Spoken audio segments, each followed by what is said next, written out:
I'm meteorologist Ben Derry. Now it's 6, a sunny start to the week, but that's about as much sunshine as we're going to see. And despite the sunshine, temperatures about 10 degrees cooler than yesterday. You're looking at high temperatures. We did hit 60 degrees today, 50s across western Minnesota. Clouds are already streaming into central and southwestern Minnesota. It's ahead of our next weather system that not only will give us abundant cloud cover, but also a good chance for rain as we head into Tuesday, specifically the latter half of the day. Tuesday afternoon and evening does look fairly wet, although the showers we're looking at mostly light. We'll talk about how much rain we're expected to see, plus additional chances for rain in your 7-day coming up.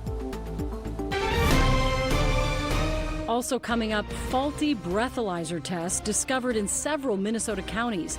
The new numbers showing how many could be impacted and the legal fallout that could follow. Then a thrill-seeking adventure turns tragic. I know she wants to come back from this so she can continue living her life. Tonight, this family's warning about the dangers of urban exploring. And as one of the busiest weeks begins at MSP Airport, what you should expect for MEA break in light of the government shutdown. Plus, they are two of the biggest annual events in Minneapolis. Now the Downtown Council pulls the plug on Holidazzle and Aquatennial. KARE 11 News at 6 starts now. Good evening. Thanks for joining us. I'm Julie Nelson. In the last hour, an update from the BCA on all those data errors discovered with DWI instruments across Minnesota that could impact nearly 300 cases in the state. We first told you about this story on Friday, impacting the 5 counties that you see here.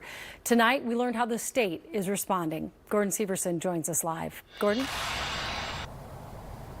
Yeah, the BCA says these breathalyzer machines are used at law enforcement agencies across the state. There are 220 of these machines, and so far they found problems with 5 of them. And they say they all involve human errors, and they could impact 276 DWI cases. On Friday, the BCA sent out a warning to all law enforcement agencies to check their records and to check these machines. Officials say these machines are serviced by the BCA once a year, so right now they're looking at cases over the last year or so, but they did say that they could potentially, these human errors could potentially date back to 2011, and that's the first time they started using these machines here in Minnesota.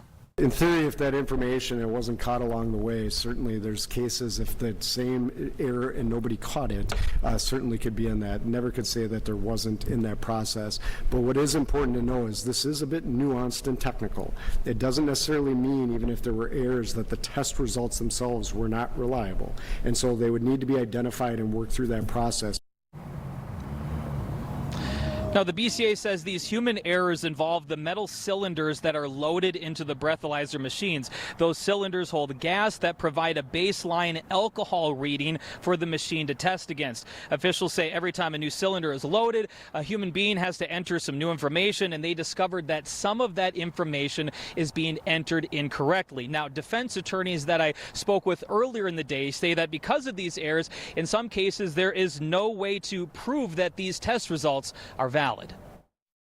It's basically the wild, wild west, and it's just fraught with errors. Criminal defense attorney Mike Brandt is reviewing all of his recent DWI cases after new testing errors have come to light. I mean, the sky could be the limit on these. Brandt is hearing from other attorneys who have had their clients' cases dismissed because of these errors. Because in many DWI cases, he says the breathalyzer test is the most important piece of evidence that prosecutors have for the charges to stick. This is pretty damaging to all of those cases. I mean, for a lot of them, it's probably going to be the death knell to those cases. The BCA has identified 38 DWI cases in Hennepin County that are affected by these errors.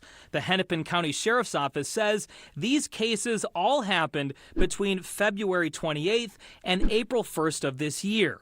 A spokesperson says the breathalyzer machine in question is located inside the Hennepin County Jail. The Hennepin County Attorney's Office is now reviewing cases that could be affected by these errors, saying, quote, "Our office will be thorough and deliberate in our own review, and we will share more updates when able." It's very complicated. Defense attorney Chuck Ramsey first discovered these issues in August while researching a client's case in Aitkin County, where he says more than than 70 cases have been connected to these errors, and he suspects many additional counties will soon discover these errors. I have been inundated with literally hundreds of cases showing that the police used the wrong control sample.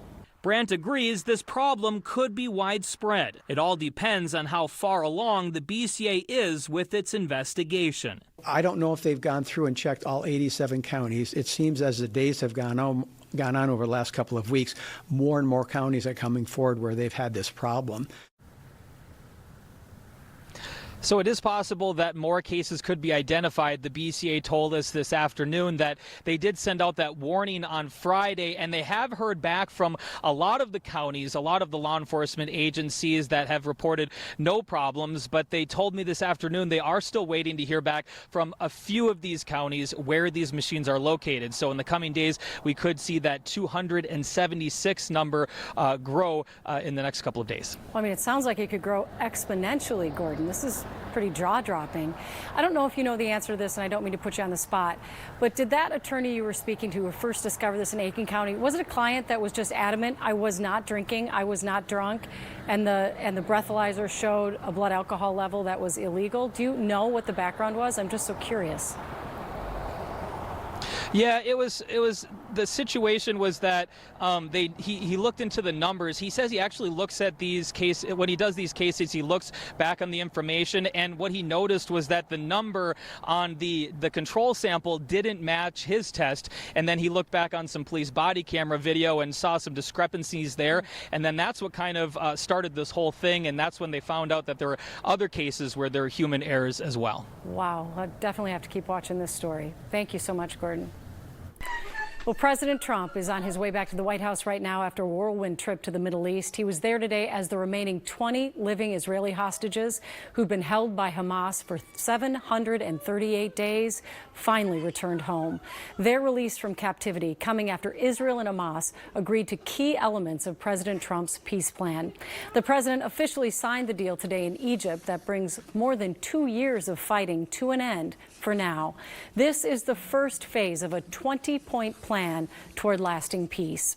Minnesotans with close ties to the region say they are experiencing a mix of emotions. Danny Spiewak's been talking with them today. Danny? Julie, the ceasefire and return of hostages is welcome news, but there are still a lot of questions about the long-term future of the region and whether lasting peace can truly be achieved. Today, I talked with two people closely following the developments in the Middle East. That includes Ethan Roberts with the Jewish Community Relations Council of Minnesota and the Dakotas. Last year, he visited Israel and took a photo at the site of the Nova Music Festival that was attacked by Hamas on October 7th. Also, I talked with Kevin Aldawak, a Palestinian American who grew up in the West Bank and now owns a small business in Minneapolis. Here's what they both shared about today's news. So happy and relieved, and at the same time, I'm still wearing the yellow ribbon because only 4 bodies were returned, only 4. And so there are a lot of families that are still waiting. I mean, I'm happy that we have a ceasefire finally, but very skeptical about what goes next. The United Nations says there is major progress being made in getting more humanitarian aid into Gaza. That includes thousands of tons of food, medicine, and other supplies. Julie. The images coming out of that region just stunning today, and so much hope. Thank you, Danny. A 19-year-old college student faces a long recovery after falling 6 stories through an abandoned grain elevator in Minneapolis. Tonight, her family is warning others about the dangers of urban exploring. Here's Lou Ragoose. Before the accident, I'd never heard of it before. the family of Carly Barnes knew nothing about urban exploring. Never in my wildest dreams would I have imagined that she would be, climbing in a silo. So she wasn't experienced at it? No.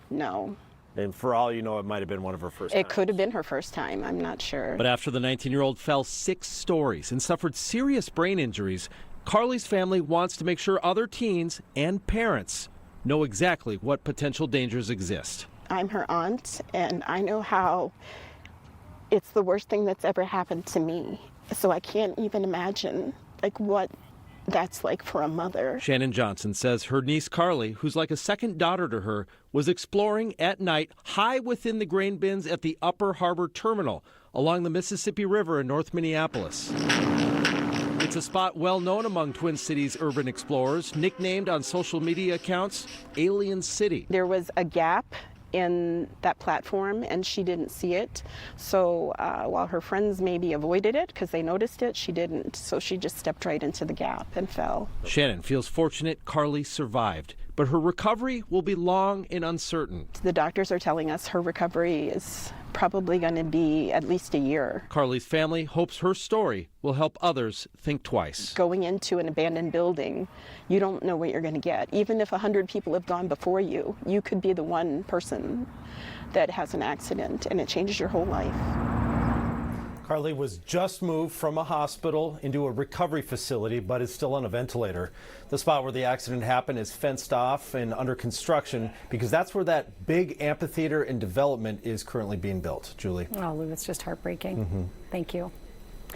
Well, as the government shutdown prepares to enter its third week, a grim outlook tonight. Republican House Speaker Mike Johnson predicted today this may become one of the longest shutdowns in history unless, he says, Democrats accept the House-passed GOP-crafted stopgap bill to reopen the government. And today we learned of more shutdown-related layoffs. The Department of Education just cut nearly all of its special education staff that oversees programs across the country. The shutdown is also affecting airports and leaving some people wondering how it may impact their travel plans over MEA weekend. Ian Russell's live at MSP. Ian? Yeah, well, Julie, things are going to get really busy out here at MSP over the next couple of days. Airport officials say they're expecting tens of thousands of people to go through the security checkpoints on Wednesday and Thursday. Days they say are so busy, it could even rival Thanksgiving travel. So obviously a lot for travelers to think about as they head to the airport over the next couple of days. But add in the fact that it's a government shutdown happening right now as well. And that's a whole nother layer to this situation. Of course, we know that TSA agents are working without pay right now, but the Metropolitan Airports Commission tells me they have the staff to help make things go smoothly as we head into this weekend. That even includes working with those federal partners to see if there's anything that airport staff can do to help out right now. We understand certainly the environment that the federal workers have currently, and we continue to talk with our federal partners about how we can assist them to help do their job. So it's not something that we can do their job for them, but certainly we're aware. We continue to ask what they need of us to help them. Now, some DFL lawmakers and educators held a press conference this afternoon to talk about the impacts of the shutdown here at MSP, and they pointed to Republicans as the reason for this, and the state GOP chair called that press conference political theater today. Now, Jeff Lee with the MAC, it's who you heard from just a second ago. He had some advice here, obviously, as a lot of this is uncertain right now heading into the weekend, but he said the best advice right now is just pack a little bit of extra time into your day to help make things go a little bit smoother on Wednesday and Thursday, Julie. All right, thank you, Ian. A big blow today to downtown Minneapolis. The Downtown Council said it is stepping away from two beloved traditions, the Holidazzle and Aquatennial. The council says inconsistent funding and its own shifting priorities mean it will no longer plan the events, so they're looking for outside organizations to come in and produce them. Reporter Kent Erdahl spoke to the Downtown Council and those connected to the two events. Coming up at 6:30, he'll explain why some aspects of the events will go on and what the future might hold for others. Coming up, one Christmas event that will go on. The Dayton's Holiday Market, in fact, is expanding. We'll have details coming up. Plus, the Vikings coming off a bye, preparing to play the reigning Super Bowl champs. And there's a familiar face back on the field. Kevin O'Connell's update on injuries next, but first, let's check in with Ben. Well, it was a sunny start to this MEA week, but we do expect more clouds and several chances for rain moving forward. In fact, you take a live look outside right now, some clouds just starting to stream in as we edge closer and closer to sundown. An unsettled weather pattern develops. That means several chances, dare I say opportunities, at seeing mostly light rain showers, and we begin that tomorrow with additional chances for rain later this week. Mild end to the week as temperatures rebound back near 70. We'll talk about rather wet tomorrow afternoon in the forecast next.